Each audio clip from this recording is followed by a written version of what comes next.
Hello, and welcome to the University of New England online Health Informatics webinar. My name is Megan Landry, and I'm the Program Manager for the Health Informatics program here at UNE. Before we dive into today's webinar, I just wanted to take a little bit and talk about my background. I am trained as a nurse working in emergency and critical care for the past 20 or so years. And in my time in the emergency department, I really kind of got that bug for working in the field of health informatics. Where I really saw technology making a difference was back in the day we had these paper charts, and everybody needed the information and we all couldn't have it at the same time. So I really saw the impact of having health records in the emergency department to improve the flow for patients through the system. The other very important lesson that I learned in all of that is the importance of implementing systems that are well designed and thought out and implemented and developed. Technology can absolutely improve healthcare if it's done correctly. But if it is not done correctly, technology can absolutely hinder, hurt, cause damage in healthcare.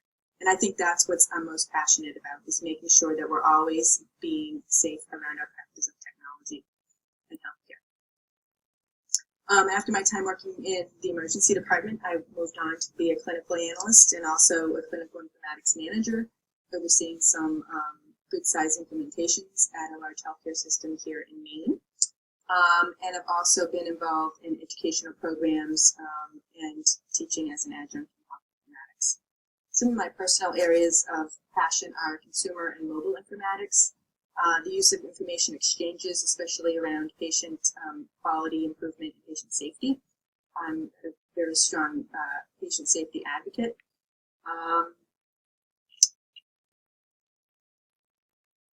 So people, the number one question we get here is exactly what is health informatics? And honestly, there's a lot of different definitions, and there's a lot of people that work in the field that will have an answer for the question. But I think probably the best way to describe it is health informatics connects people, technology, and data to better improve healthcare outcomes and safety by supporting operational innovation and technology advancements globally. So really, it's just a transaction between healthcare and technology, whether you're talking about tools or data. Those are kind of the biggest things. Pieces of technology, the electronic health records, or the data that is put in and taken out of those systems. Some of the ways that technology and data are being utilized, the list is really kind of goes on and on and on, but these are kind of the top things that come to my mind. Electronic health records, so the systems that are used in healthcare organizations and physician practices, where you're capturing all that information. They're called electronic health or medical records. Those feed into huge, large databases. Another thing is telehealth. Telehealth is very huge now, especially in rural environments where folks can see a physician for a specialty area long before they could if they had to drive there.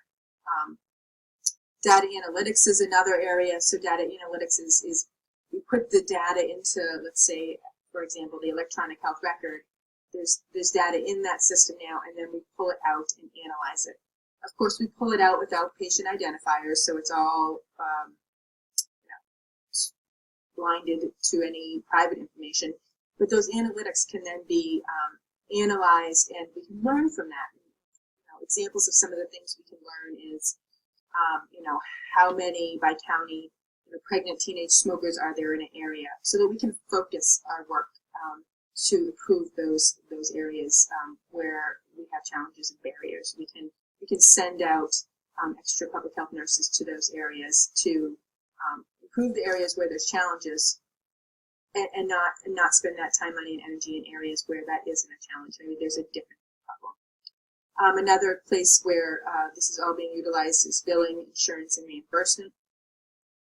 There's a big movement in the industry now around data and analyzing what procedures are really making a benefit for patients. So analyzing the billing, the insurance, the reimbursement, and what's effective. Why does it cost 6 different things in 6 different hospitals in one city? And kind of starting to look at those things now that we can look at the data. Mobile apps or mHealth is huge right now. With the evolution of handheld devices, phones, lots of people have access. Some people, it's their only access to the internet. And people are using those apps to manage their healthcare.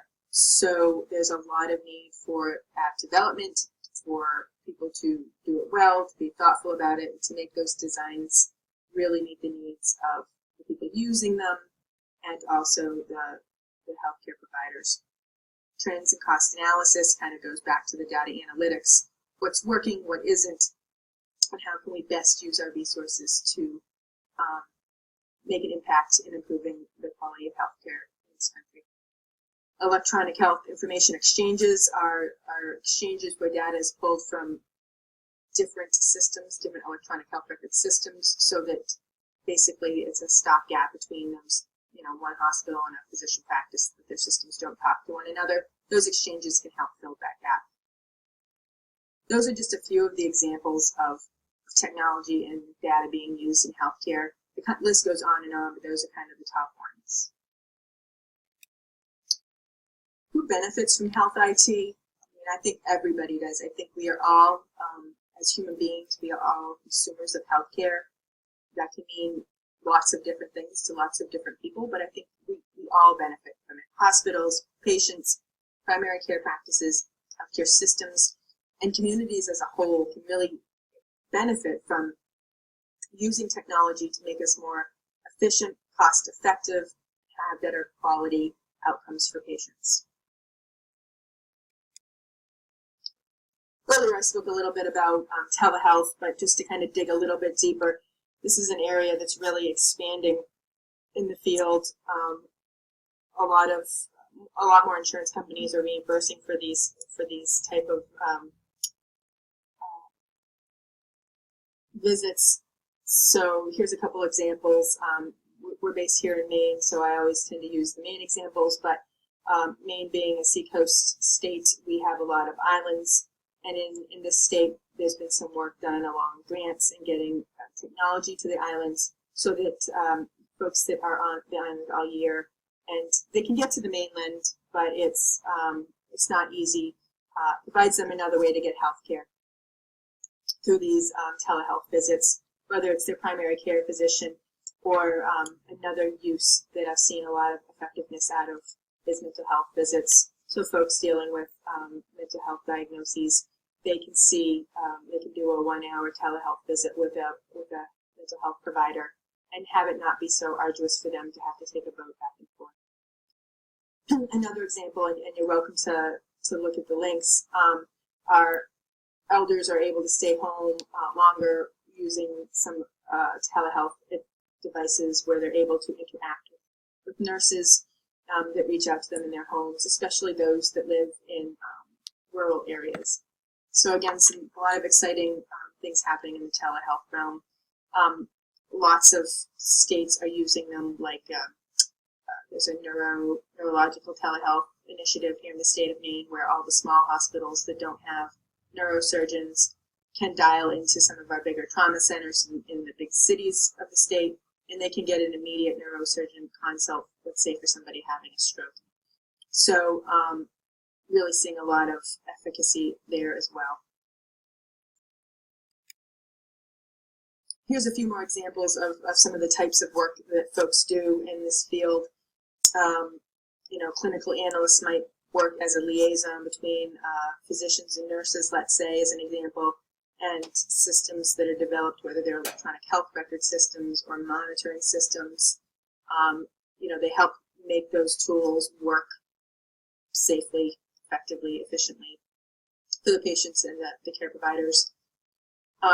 Another area that some people go to is to working for the vendor companies. So there's a lot of big vendor companies that develop these electronic health records or telehealth systems or exchange systems, and they need folks that have a background in informatics, so a nice rounded knowledge of IT, clinical background, healthcare quality, project management background.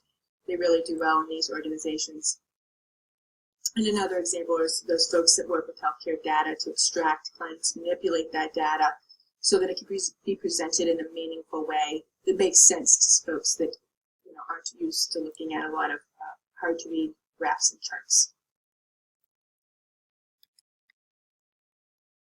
It's funny, in this job, kind of the number one question I get asked is, for those that aren't in the industry but are really thinking about coming into the field, is, will I get a job? And I chuckle every time because the jobs are, there are so many jobs. The trouble is, it's not like going to nursing school where you graduate as a nurse and you want to find a job as a nurse and you search for jobs that say nurses. The jobs have titles that are, there's so many titles, it's not even funny. But definitely health informatics has grown 10 times faster than healthcare overall, for sure. Health IT related jobs postings between 2007 and 2011 was, 434,000 jobs. And these titles are things like clinical analyst, clinical informatics specialist. Those are kind of the flavors of things that you would see. The rate in which occupations are growing year over year is 22%, and it's the 9th largest share of healthcare jobs. So again, there are plenty of jobs. It's just that it doesn't always tie up into a nice, neat package to type into a search engine to find a job. If we talk a little bit deeper about potential career areas, there's many subsets, but there's nursing informatics. There's examples of some of the salaries. I would say that those certainly line up with my experience of jobs. There's jobs in the world of cybersecurity, which is, again, another hot topic. Everybody wants their healthcare to be secure, and so we need folks to do that. Consultants in this area certainly make good money as well. Directors. So those are, again, some more examples of jobs you would see. So now that we've talked about the field of informatics a little bit, we're going to switch gears and talk a little bit about what we have to offer here at the University of New England. Here at the online school, we have 2 programs, the Master of Science in Health Informatics, which is a 36 credit hour master's degree, and also a certificate, which is 18 credit hour program. Our mission is to prepare future leaders in health informatics to leverage technology tools to improve health and healthcare outcomes through the execution of data-driven management techniques and strategies, to adapt to rapidly changing landscapes, and to provide leadership and innovation to the health informatics profession. Here's a list of some of the courses that we offer. It's not an exhaustive list by any means, but just highlights some of the things you would see in the program. We start with a course on healthcare and public health landscape, really analyzing what our current healthcare landscape is now, which is very different than it was 2, 3, 4, 5 years ago. We do a computer science class. We talk about databases, project management. We talk about the analysis and visualization of that data. We talk about organizational behavior, change management skills. Not on this list, but I always like to point it out, is we have a whole course on healthcare quality, because I think that's paramount that we make sure that we are aligning ourselves with the latest in healthcare quality standards. And then in the end of the program, students have a 6 credit master's project / capstone program that they will work through so that they can do some hands-on work in an area that they're interested in. A few of the program highlights that we'd like to point out is our program is 100% online. There's no need for campus visits. To apply, you do not need to take a GRE. You're able to finish the master's degree in 2 years. We have our faculty are all currently working in the field, so they really have a great sense of what the industry needs are, what works, what doesn't work, and they can really give you a lot of real-life examples, which our students really, really enjoy. We are regionally accredited by NEASC as well.